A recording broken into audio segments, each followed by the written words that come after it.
মই অৱগত কৰিবলৈ পাই ভাল পাইছোঁ যে আজি আমাৰ ৰাজ্য চৰকাৰৰ ৰাজহ আৰু পুনৰ সংস্থাপন বিভাগে চৰাইদেউ, শিৱসাগৰ, যোৰহাট আৰু গোলাঘাট জিলাৰ ৩১,৯৯১টা পৰিয়াললৈ ১৫,০০০ টকাৰ এককালীন সাহায্য ৰাশি প্ৰদান কৰিছে।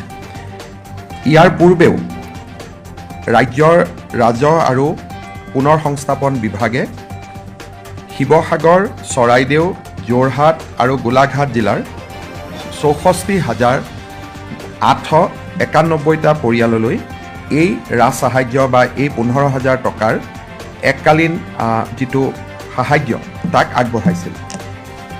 এই পৰ্যন্ত সৰ্বমুঠ ৯৫,০০০ লোকে বা পৰিয়ালে লগত কেইখনমান থাকিব 96,842 ৯৬,৮৪২টা পৰিয়ালে এই ধনৰাশি ১৫,০০০ টকাৰ ধনৰাশি লাভ কৰিছে।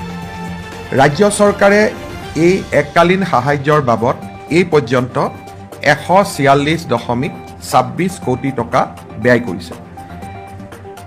এই ১৫,০০০ টকাৰ আৰ্থিক অনুদানৰ প্ৰক্ৰিয়া প্ৰায় শেষ হৈছে যদিও শিৱসাগৰ বিধানসভা সমষ্টিৰ ৩,০০০ লোকৰ এক তালিকাৰ অনুসন্ধান চলি আছে।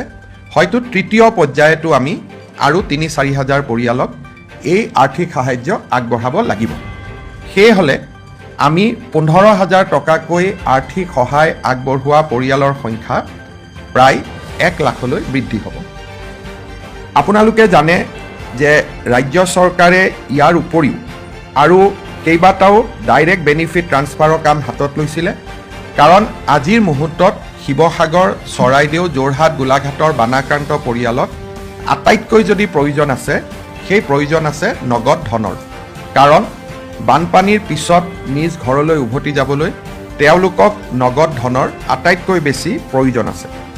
সেইবাবে আমি এই ১৫,০০০ টকাৰ আগতে ২,৫০০ টকা অৰুণোদয় পৰিয়ালসমূহলৈকেও আগবঢ়াইছিলোঁ আৰু বৰ্তমান ক্ষতিগ্ৰস্ত পৰিয়ালক সম্পূৰ্ণ সহায় কৰাৰ বাবে ৰেপিড ডেমেজ এছেছমেণ্টৰ কামো আমাৰ এই চাৰিওখন জিলাত পূৰ্ণ গতিত চলি আছে।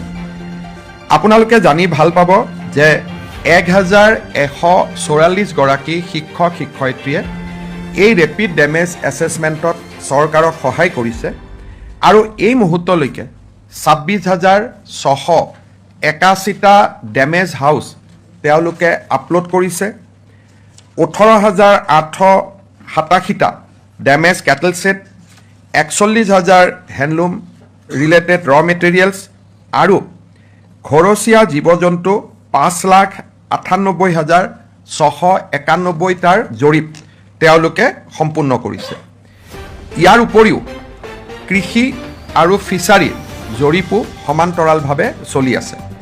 কৃষি ক্ষেত্ৰত এতিয়ালৈকে ৯৯,২৫৬জন কৃষকক আইডেণ্টিফাই কৰা হৈছে, যাৰ খেতিপথাৰ বানপানীৰ সময়ত বিভিন্ন ধৰণে ক্ষতিগ্ৰস্ত হৈছে।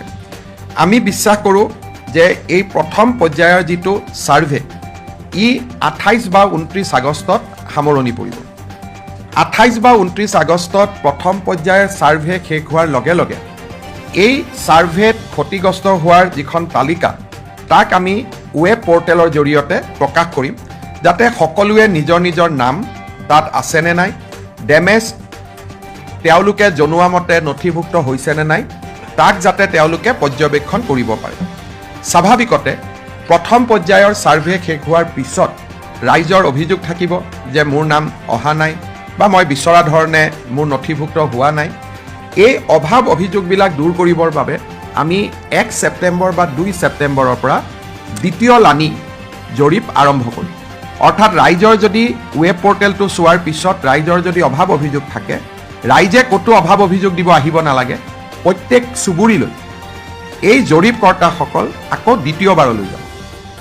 দ্বিতীয়বাৰৰ জৰীপ আমি ১০ বা ১১ ছেপ্টেম্বৰত আমি শেষ কৰিম। চূড়ান্ত তালিকা আমি ১৫ বা ১৬ ছেপ্টেম্বৰত আমি আপলোড কৰিম আৰু তাৰ পিছতো যদি ৰাইজৰ অভিযোগ থাকে আমাৰ জৰীপকৰ্তাসকল তৃতীয়বাৰলৈও আমি জৰীপ ক্ষেত্ৰলৈ যাবৰ বাবে প্ৰস্তুত হৈ থাকিম।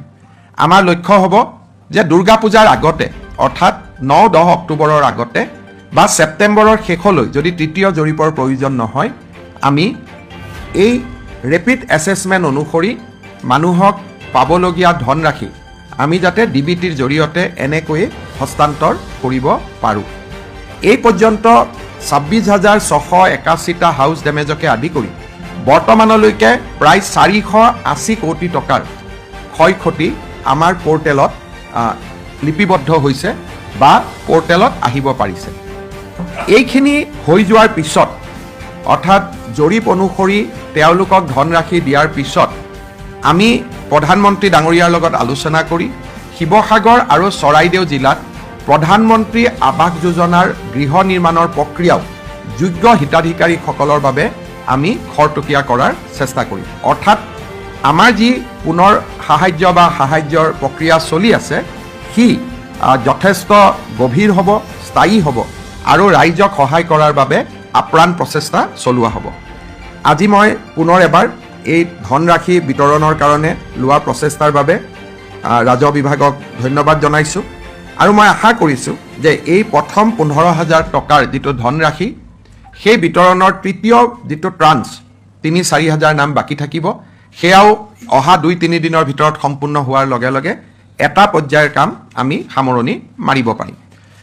বাকী আমাৰ ৰাস্তা ঘাট, স্কুল, কলেজ, অংগনবাদী, নামঘৰ এই গোটেইবিলাকক সামৰি ইতিমধ্যে আমাৰ স্থায়ী কাম চলি আছে। মেডিকেল কেম্প, ভেটেনাৰী কেম্পছ এই গোটেইবিলাক চলি আছে আৰু বানাক্ৰান্তত মৃত লোকসকললৈও প্ৰতিগৰাকী ব্যক্তিলৈ 9 লাখ টকাকৈ আগবঢ়োৱাৰ কামো আমি প্ৰায় শেষ কৰিব পাৰিছোঁ। মই ভাবোঁ যে আজিৰ এই ধনৰাশিৰ বিতৰণ হোৱাৰ লগে লগে ৰাইজে যথেষ্ট সকাহ পাব পাৰিব। বেংকৰ লোন মৰেটৰিয়ামৰ ক্ষেত্ৰত এতিয়ালৈকে 1712 গৰাকী লোকে এই মৰেটৰিয়ামৰ বাবে আবেদন কৰিছে। 31 আগষ্টলৈকে যিসকলে বেংকৰ লোন ঘূৰাই দিয়াৰ বাবে 6 মাহ বা এবছৰৰ মৰেটৰিয়াম ল'ব খোজে তেওঁলোকৰ সময় 31 আগষ্টলৈকে আছে।